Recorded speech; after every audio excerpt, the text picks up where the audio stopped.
Hello and welcome. A couple of weeks ago, I went to Dubai for the first time. I went to get a little bit of winter sun, but I went more so because up until that point, I was the only Black African person I knew who hadn't been to Dubai. And every time I mentioned this to other people, they'd be so shocked as to how I had avoided or didn't want to go to Dubai. Dubai's national airline carrier is Emirates, and Emirates pretty much dominate the African skies. And by virtue of their domination, a lot of African people will holiday in Dubai as it's a travel hub. And it also means they get access to shopping, a lot of brands they wouldn't otherwise get access to on the African continent. And then of course, the hotels, the sea, the abundance of recreational activity. So I can understand why it has the huge pull factor, but it had just never appealed to me personally. And then I thought, you know what, bite the bullet and go and take a look and just see what all the hype around Dubai is all about. I'm Anesu Sagonda, and I produce educational luxury content for anyone after the finer things, whether you're young and starting out in life and wanting to reap the benefits of buying better quality from the get-go, or you're new to money and wanting to learn how to navigate the terrain, or you're into luxury but you want to focus more on high quality, under the radar brands, then my content is geared towards you.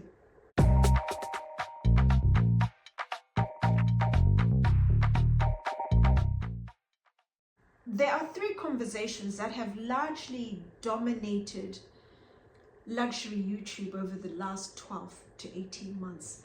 The first conversation is the rich don't buy or wear luxury. That is something that couldn't be further from the truth. Whenever I watch videos, I get frustrated when content creators say the rich don't buy luxury. And I guess what they are maybe hinting towards is they don't buy luxury from the aspirational, the known brands like Louis Vuitton, Fendi, Gucci, for example, the loud luxury. They do buy that. Some don't, and some will still buy from the aspirational brands, but they focus more on their top end ranges, whether it's couture, custom pieces, tailored pieces, or a limited edition range of pieces that are exclusively marketed to their top spenders. They definitely buy luxury.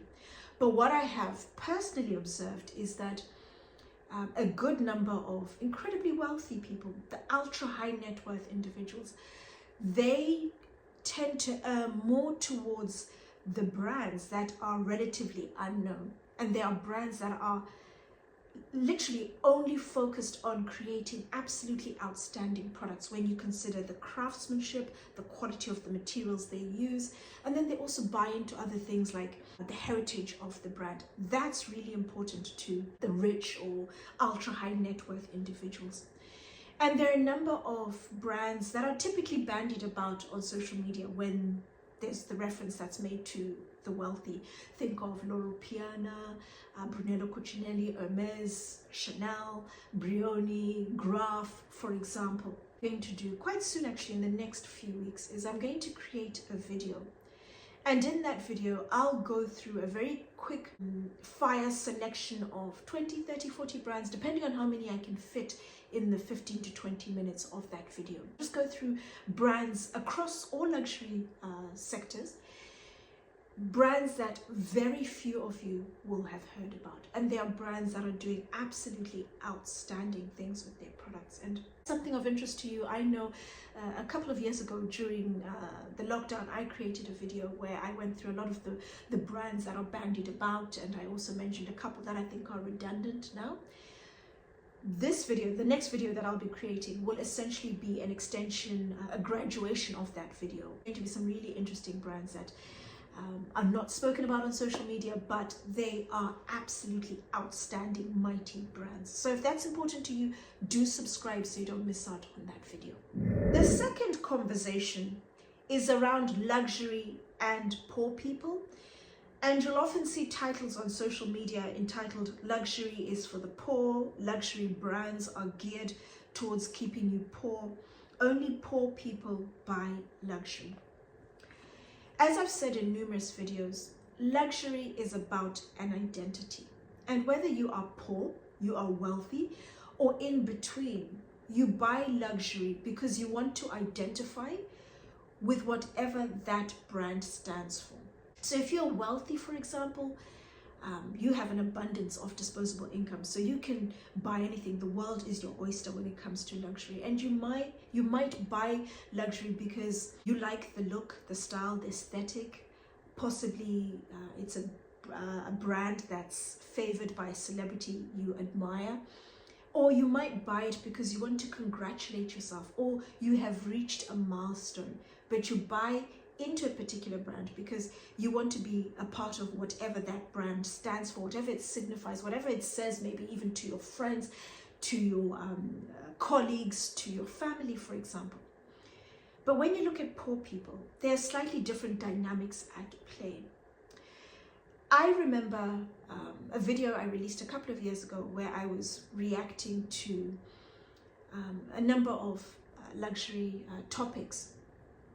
And I'm going to attach the video above, because in that video, one of my wonderful subscribers, mentioned a physician and behavioral scientist called Peter Ubel. And he is somebody I have been following. He's based at Duke University in the United States.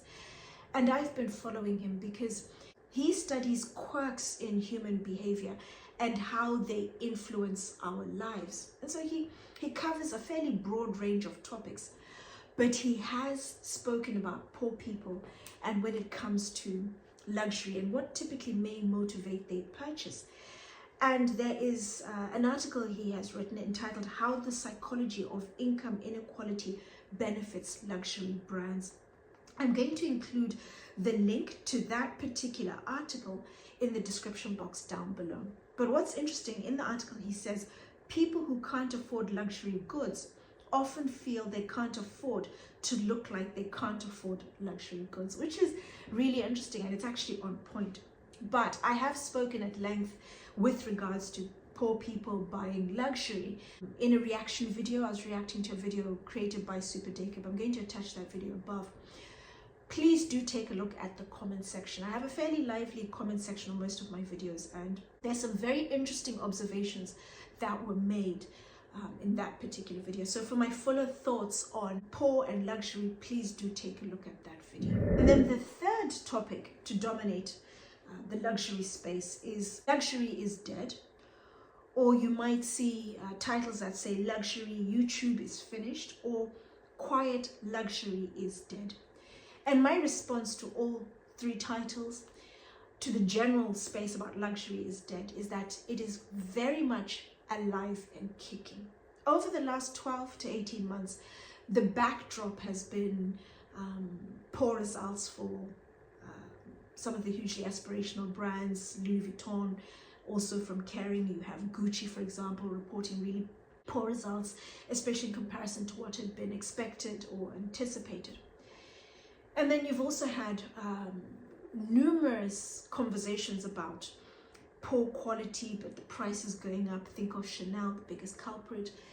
And then there've also been conversations around Dior, the latest scandal, and how they are producing. It's come out that they are creating some of their products at a fraction of the price that they ultimately sold for. So those are some of the backstories that are coming up off the back of Luxury is Dead, and it couldn't be more alive and kicking. And I observed this when I was in Dubai. Recently, there has been the emergence of quiet luxury, and it's come out as a trend. And that couldn't be further from the truth, because my channel is Quiet Luxury, and it's been going for the last 4.5 years, and focused on quiet luxury, growing subscriber base, because there are people who have been into quiet luxury before it became a trend. And even now it's no longer a trend. It'll always be a trend. There'll always be people like myself who are focused on zero hype, but purely on high quality, very well made products. So that space is very much alive and kicking. And what I observed in Dubai, I went to Dubai Mall, which is the biggest and best mall at the moment. And any luxury brand that's in Dubai will have presence in the Dubai Mall. It's massive, and it was incredibly busy when I went. And what I found really interesting is in one of the anchor sections of the mall, I noticed Galeries Lafayette, a French luxury department store, and they have presence on all of the continents apart from Australia. And in their leather goods section, which is in the basement, I noticed they had given quite a bit of floor space to quiet luxury brands. Brands I have heard about and I had never seen, like Manu Atelier, Malloy is another brand. There are a number of others I'd never heard of. And there was also Létrange. Létrange is a French brand I've recently started talking about. And Létrange is everything that the aspirational brands should be. They are focused on innovation, continually innovating all of their products. You're getting a lot of creativity, high quality materials are used, absolutely outstanding craftsmanship goes into their bags.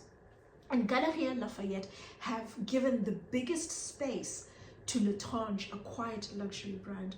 And when I spoke to the sales assistant, she said, this is a brand for people who are into exclusivity, who are into high quality. And Dubai is an interesting space because it's a melting pot of incredibly wealthy people from all over the world who are shopping in Dubai. So they have access to people from all over the place. It's incredibly wealthy. It's people who are aspirational, who are in between, who have to save, who may not be able to buy a lot. They all come into Dubai. So they are seeing brands like Létrange, and Galeries Lafayette sees value in this brand. They are seeing where the industry is going, that there's a growing consumer base of people after quiet luxury brands. And so a brand giving a huge space, the biggest space within the leather goods space, to a quiet luxury brands is telling in that it's a space brands know, retailers know that there is mileage, that there is money to be made. And so I thought, oh, that's really interesting. If anything, that's the biggest vote of confidence, if ever there was one. And then the second observation around just luxury products. I went to see the newest hotel in Dubai. It's called Atlantis the Royal, if I remember correctly. If I've made a mistake, I'll include it down below. And it opened to much pomp and fuss and fanfare. And I think Beyonce actually sang at the opening. So it was a massive deal. And I went purely to take a look and just see whether it looked good, what it looks like. And I remember walking in and thinking, oh my goodness, it's incredibly glamorous, glitzy. It's where the beautiful people go. It's where the good life, the high life is all about. And there's a melting pot of new money, old money, celebrities, footballers, everybody's in there. And it's just an absolutely outstanding space. It's beautiful. And we went there for dinner. And we went to a restaurant called Milos. Milos is a Greek seafood restaurant. And it's opposite the hotel. And in between Milos and the hotel is a big water fountain. And it's a fairly major piece in the hotel. It's a place a lot of people will take Instagram pictures. They have a choreographed water fountain routine. And that happens a couple of times an hour. So it's interesting to watch, and a lot of people will take pictures. It has the major pull factor, and the patisserie on the other side, they charge a minimum spend to avoid people just sitting and waiting for. Okay. But what I noticed, and it didn't come up in the video, is from the side where we're sitting, Milos, looking at the hotel, Louis Vuitton have a plum spot in the hotel.